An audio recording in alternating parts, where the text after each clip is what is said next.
Things us ladies do when we really like someone. Hi, hello, it's Anne. Let's go. 1. We will post something on our Instagram story and constantly check if our crush looked at it. 2. We imagine the perfect scenario where we confess our feelings and our crush feels the same way. And 3. Every intended interaction is heavily calculated. However, if an interaction happens when we least expect it, no matter how it goes, we tell our friends and we dissect every single part of that conversation. Ladies, let me know. But also, I want to let you guys know that my book, Finding Your Person Even If It's You, is available right now for pre-sale. The link is in my bio, and I'm sending all my love. You are not going to like what I'm about to say. I'm sorry in advance, but I'm going to say it anyways. This is the biggest tell to know that you really like someone or your friend really likes someone.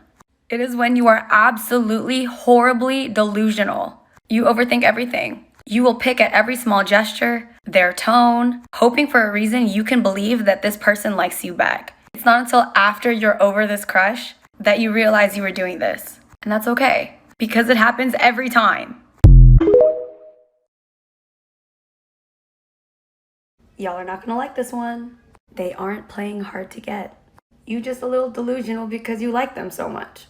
Hi, hello, it's Anne. Let's go. 1, if they're not replying back to you, but they're looking at your stories, they aren't busy or trying to get their timing right on the messages. They just don't prioritize your messages. I'm sorry. 2, if they compliment you here and there, first of all, take that compliment. But there's no underlying message. They saw your shirt, thought it was cool, that's it. And 3, if they ask you questions about yourself, it's not always because they're interested. They just don't like the awkward silence because you're not saying anything. Sorry.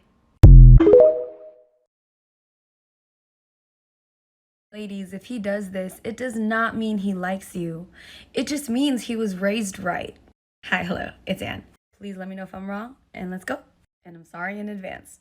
1, small gestures like opening the door for you when you guys walk into a store. Basic manners. That's really nice of you, by the way. 2, it's when he offers to hold some of your bags because you're carrying a lot of things. It is not because he likes you. It's because he sees you suffering and you holding everybody up. And 3, it's when he's protective. He knows right from wrong, and he will stand up and speak up whenever he sees wrong happening because he is a good person. It's not always because he likes you, but I'm not gonna lie to you. If he does this and you already like him, I know for a fact you're gonna like him a lot more after all of this.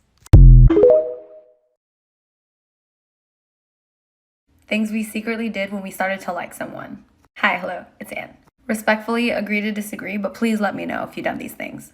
1, find them on social media if we haven't already, and look through their following list. 2, when we find them on social media, we look through all their pictures and look through the comments on the recent posts. Basically, we investigate. And 3, once we've told our friends that we have this crush, we don't talk about our crush using their real name. We give them a nickname.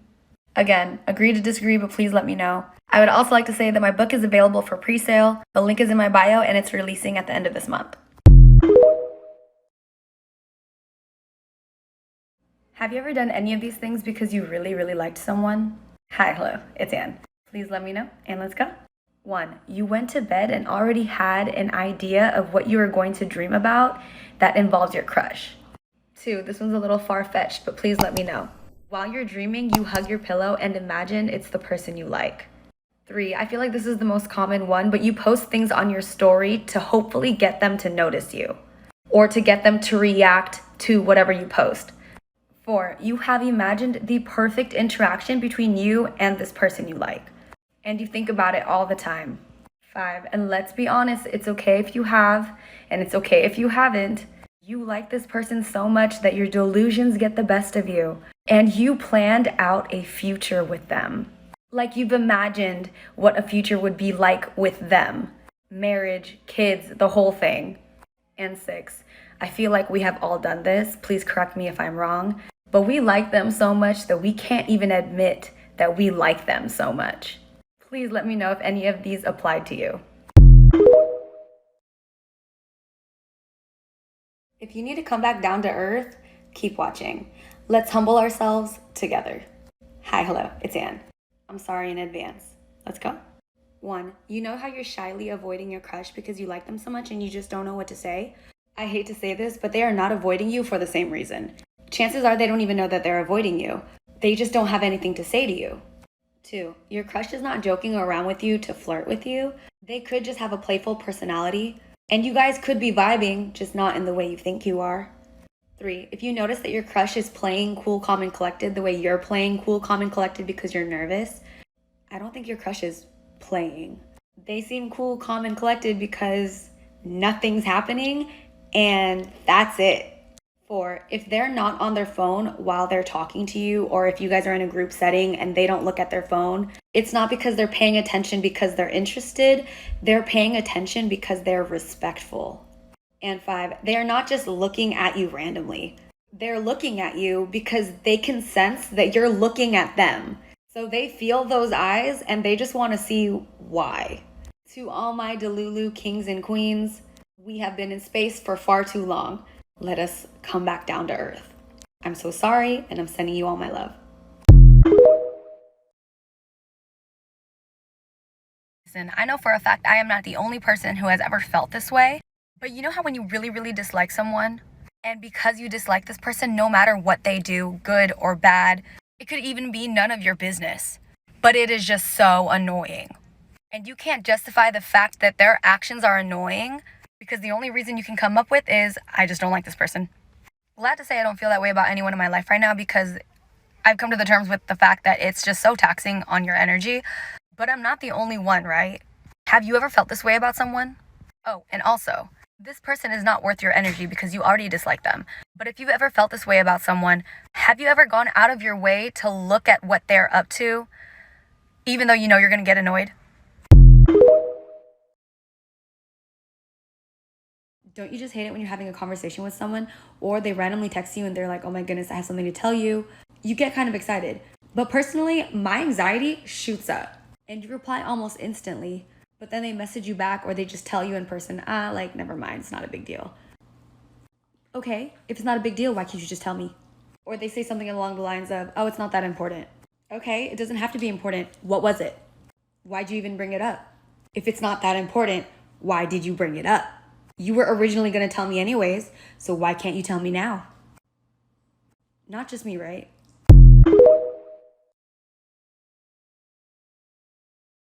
I don't know who needs to hear this, but I'm going to say it anyways. But if you are debating on whether or not you should reach out to this person, please take this as a sign and don't do it. Because if they were meant to be in your life, they would not have let all this time pass. You wouldn't be put in the situation where you are hesitating on whether or not you should reach out to them in the first place. You can miss them, but we not messaging them. Things we've all done because we liked someone. Hi, hello, it's Ann. Please let me know and let's go. 1, we sent them videos and memes. We've done this to either start the conversation or to prevent the conversation from becoming dry. 2, we asked them random questions to keep the conversation going. 3, sent them a somewhat flirtatious message and basically threw our phone across the room. 4, if they sent you something somewhat flirtatious, you would read the message and you would basically bury your face in your pillow because you were smiling so much.